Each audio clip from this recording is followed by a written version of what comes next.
4 passos para a persistência. Há 4 passos simples que conduzem ao hábito da persistência. Não exigem grande quantidade de inteligência nem quantidade especial de instrução, e exigem pouco tempo ou esforço. Os passos necessários são: 1. Propósito definido apoiado por um desejo ardente de realização. 2. Plano definido expresso em ação contínua. 3. Mente hermeticamente fechada contra quaisquer influências negativas ou desanimadoras, incluindo sugestões negativas de parentes, amigos e conhecidos. 4. Aliança amistosa com uma ou mais pessoas que nos encorajem a seguir tanto o plano como o propósito. Os 4 passos precedentes são essenciais ao sucesso em todos os setores da vida. O propósito total dos 13 princípios dessa filosofia é capacitá-lo a dar tais passos como uma questão de hábito. São passos pelos quais se pode controlar o próprio destino econômico. São passos que conduzem à liberdade e independência de pensamento. São passos que conduzem à riqueza em pequena ou grande quantidade. São passos que conduzem ao poder, à fama e ao reconhecimento do mundo. São passos que garantem oportunidades favoráveis. São passos que convertem sonhos em realidades físicas. São passos que conduzem à vitória sobre o temor, desânimo e indiferença. Há uma recompensa magnífica para todos os que aprenderem a dar os 4 passos. É o privilégio de redigir o próprio ingresso, fazendo a vida conceder o preço que se lhe pede. Pode-se obter auxílio da inteligência infinita? Qual o poder místico que dá aos homens de persistência a capacidade de dominar as dificuldades? A qualidade da persistência implanta na mente alguma forma de atividade espiritual, mental ou química que dá acesso a forças sobrenaturais. A inteligência infinita se coloca ao lado da pessoa que luta mesmo depois que a batalha foi perdida, com o mundo inteiro do lado oposto? Essa e muitas outras perguntas similares surgiram-me na mente, ao observar homens como Henry Ford, que começou do nada e construiu um império industrial de vastas proporções, com pouco mais no início que a persistência. Ou Thomas A. Edison, que com menos de 3 meses de escola se tornou o maior inventor do mundo, convertendo a persistência na máquina de falar, na máquina de filmes e na luz incandescente, para não mencionar meia centena de outras invenções úteis. Tive o feliz privilégio de analisar tanto Edison como Ford ano após ano, num longo período de anos, daí a oportunidade de estudá-los de perto. O que me faz falar com conhecimento de causa, ao dizer que não achei outra qualidade senão a persistência em nenhum deles, que mesmo remotamente sugerisse a fonte principal de suas realizações. Ao fazer um estudo imparcial de profetas, filósofos, homens milagrosos e líderes religiosos do passado, chega-se à conclusão inevitável de que a persistência, a concentração de esforços e o propósito definido foram as fontes principais de suas realizações. Consideremos, por exemplo, a estranha e fascinante história de Maomé. Analisemos sua vida, comparando-o a homens de realizações nessa época moderna de indústria e finanças, e observemos como todos eles têm um traço predominante em comum: a persistência. Se você está vivamente interessado em estudar o estranho poder que dá potência à persistência, leia uma biografia de Maomé, principalmente a de Essad Bey. Esta breve apreciação do livro, feita por Thomas Sugrue no Herald Tribune, fornecerá uma amostra do que irão saborear os que consagrarem o tempo necessário à leitura da história toda de um dos exemplos mais assombrosos do poder de persistência que a civilização conhece. O último grande profeta. Apreciação de Thomas Sugrue. Maomé era profeta, mas nunca fez nenhum milagre. Não era místico, não possuía instrução formal e só começou sua missão aos 40 anos. Ao anunciar-se como mensageiro de Deus, trazendo as novas da verdadeira religião, foi ridicularizado e rotulado de lunático. Crianças passavam-lhe a rasteira e mulheres jogavam-lhe sujeiras. Foi banido de sua cidade natal, Meca, e seus seguidores privados dos bens e mandados ao deserto, para junto dele. Depois de ter pregado durante 10 anos, nada mais pode apresentar senão desterro, pobreza e ridículo. Entretanto, antes que outros 10 anos se passassem, era ditador da Arábia, governador de Meca e líder de nova religião mundial, que se alastraria até o Danúbio e os Pirineus, antes de exaurir o ímpeto que ele lhe dera. Esse ímpeto era triplo: poder de palavras, eficácia da oração e o parentesco do homem com Deus. Sua carreira não tinha sentido. Maomé nasceu de membros empobrecidos de uma família importante de Meca. Meca, encruzilhada do mundo, abrigo da pedra mágica chamada de Caaba, grande cidade do comércio de todas as rotas comerciais, por ser anti-higiênica. Mandava suas crianças para o deserto, para serem criados pelos beduínos.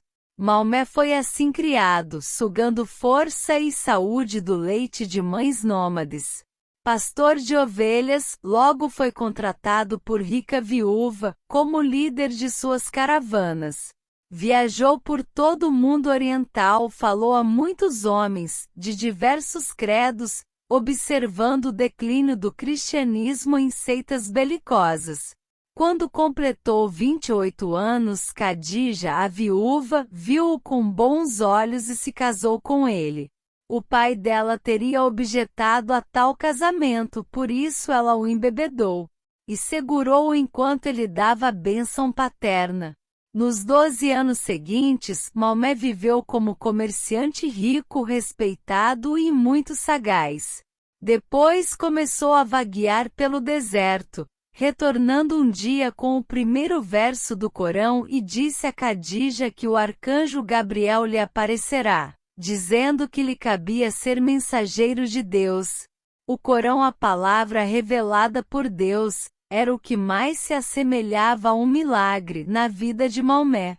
Nunca fora poeta, não possuía o dom da palavra. Contudo, os versos do Corão, quando os recebia e os recitava aos fiéis, eram melhores que quaisquer versos produzidos pelos poetas profissionais das tribos. Isso, para os árabes, era um milagre. Para eles, o dom da palavra era o maior dom e o poeta todo-poderoso. Além disso, o Corão dizia que todos os homens eram iguais perante Deus e que o mundo deveria ser um estado democrático. O Islã foi essa heresia política, mais o desejo de Maomé de destruir os 360 ídolos do pátio da Caaba, que causaram seu banimento. Os ídolos traziam as tribos do deserto a Meca, o que significava negócios. Por isso, os comerciantes de Meca, os capitalistas, dos quais Maomé fizera parte, caíram sobre ele. Retirou-se então para o deserto e proclamou a soberania sobre o mundo. A ascensão do Islã começou. Do deserto veio a chama que não mais se extinguiria, um exército democrático, lutando como uma unidade só e preparado a morrer sem pestanejar. Maomé convidará judeus e cristãos a unir-se a ele, pois não estava criando uma nova religião. Chamava todos os que acreditavam num único Deus, para que se unissem numa única fé. Tivessem os judeus e cristãos aceito seu convite, o Islã teria conquistado o mundo. Não o fizeram. Nem sequer aceitaram a inovação de Maomé, de uma guerra mais humana. Quando os exércitos do profeta entraram em Jerusalém, ninguém foi morto por causa da fé professada. Séculos depois, quando os cruzados entraram na cidade, nenhum homem, mulher ou criança muçulmana foi poupada.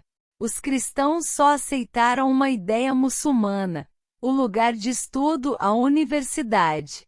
Pontos a fixar. A persistência transforma o caráter como o carbono modifica o ferro quebradiço em aço invencível.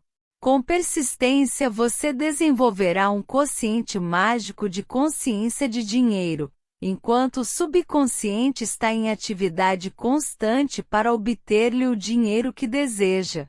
Um inventário de persistência em 8 itens mostra-lhe onde criar persistência dentro de si mesmo. 8 áreas de treinamento especial fornecem alvos precisos para a sua persistência. Gente como Fanny Hurst e Kate Smith, W.C. Fields dão-nos verdadeiras lições sobre o valor da persistência. Maomé e outros nos mostram como a persistência muda o curso da história. 4 passos simples conduzem ao hábito da persistência, quebrando também quaisquer influências negativas ou desanimadoras que possam tê-lo afetado até agora. Observe onde as coisas vão mal. Verá como o mal acaba indo embora. Passo número 9. Em direção à riqueza. Poder da mente superior. Um princípio econômico e um princípio psíquico que muito podem auxiliá-lo. O poder da mente superior irá ajudá-lo a acumular dinheiro e a manter o dinheiro sempre aumentando. O poder é essencial ao sucesso na acumulação de dinheiro. Os planos se tornam inertes e inúteis sem o poder suficiente para transformá-los em ação. Este capítulo descreverá o método pelo qual o indivíduo pode atingir e aplicar o poder. Pode-se definir o poder como conhecimento organizado e inteligentemente dirigido. O poder, no sentido em que o termo é aqui empregado, refere-se ao esforço organizado, suficiente para possibilitar ao indivíduo a transformação do desejo em seu equivalente monetário. Esforço organizado e produzido pela coordenação dos esforços de 2 ou mais pessoas que trabalham em conjunto, por um fim definido, num espírito de harmonia. O poder é necessário para acumular dinheiro. É necessário para a retenção do dinheiro, depois que foi acumulado. Vamos verificar como se pode adquirir poder. Se poder é conhecimento organizado, examinemos as fontes do conhecimento. Inteligência infinita. Essa fonte de conhecimento pode ser alcançada pelo processo descrito em outro capítulo, com o auxílio da imaginação criadora. 2. Experiência acumulada. A experiência acumulada do homem, ou a porção dela que está organizada e gravada, pode ser encontrada em qualquer biblioteca pública bem equipada. Parte importante dessa experiência acumulada é ensinada nas escolas públicas e em universidades, onde foi previamente classificada e organizada. 3. Experiência e pesquisa. No campo da ciência e em praticamente todas as outras facetas da vida, os homens se reúnem, classificam e organizam, todos os dias, novos fatos.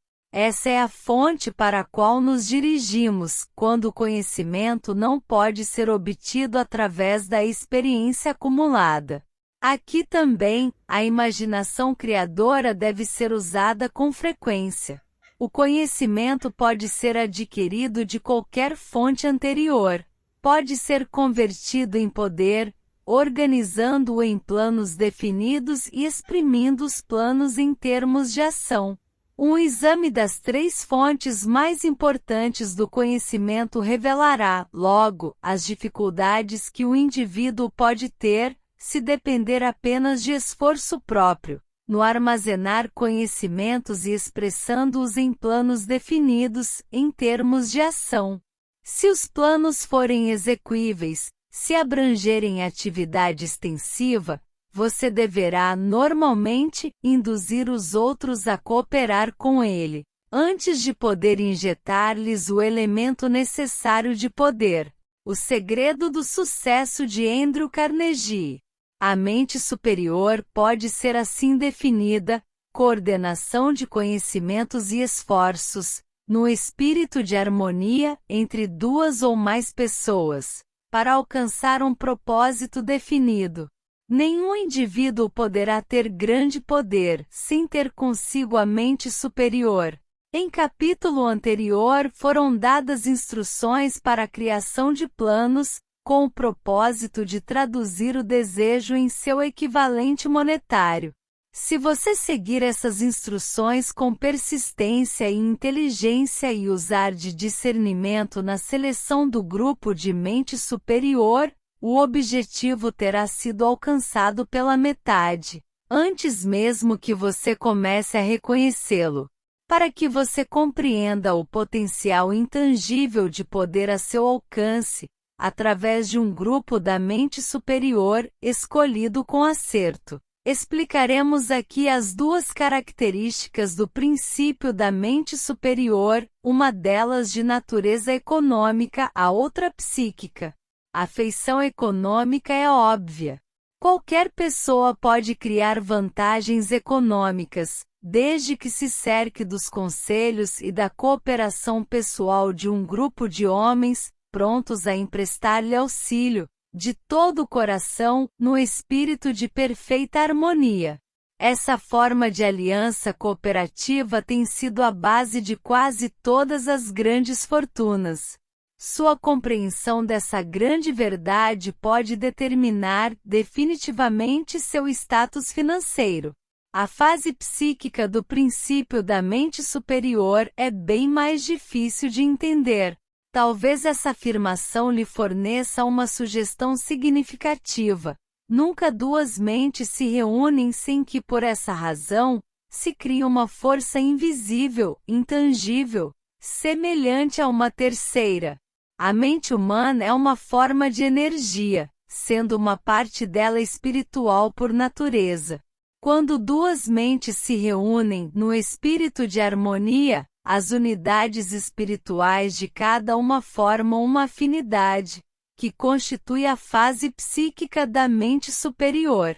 O princípio da mente superior, ou antes, sua feição econômica foi-me apontada pela primeira vez por Andrew Carnegie, há mais de 50 anos. A descoberta desse princípio foi responsável pela escolha do trabalho da minha vida. O grupo da mente superior de Carnegie consistia numa equipe de quase 50 homens, com os quais se cercava, com o propósito definido de manufaturar e vender aço. Atribuía toda a sua fortuna ao poder que acumulara através dessa mente superior.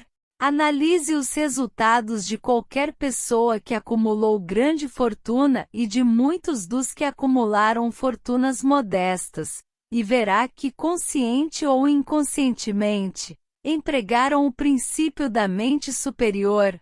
Nenhum outro princípio poderá acumular tão grande poder.